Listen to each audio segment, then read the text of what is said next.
Okay guys, we are at Proserpine Dam. Proserpine's a little town about 270 k's south of Townsville.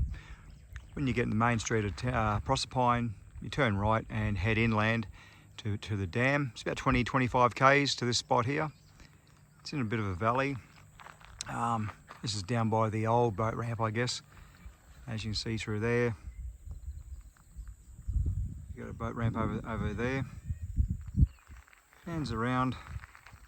Big lake, lovely lake. This is the old boat ramp here, I think, and comes around. Right over the back there, you've got like a pinnacle rock.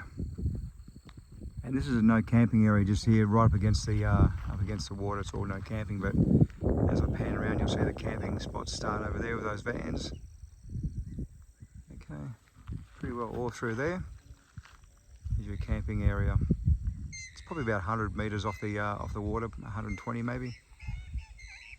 And your glamping tents as well. Up the back, you have a kiosk in there. It's got most things you need, just milk and drinks and ice creams and things like that. Firewood for sale.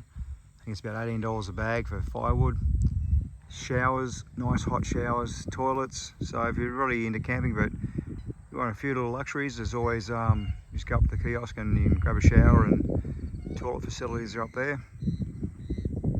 Okay, it's quite nice. Very overcast. It's been overcast for the last few days, but extremely windy. Really, for the 3 days we've been here so far, it's been really windy. But it is a nice little spot, and the sun has been coming out, keeping the batteries charged up and keeping the dream alive, basically. But anyway, check it out, Proserpine Dam from Townsville. It's about 300 k's to this spot here, so yeah, nice little spot.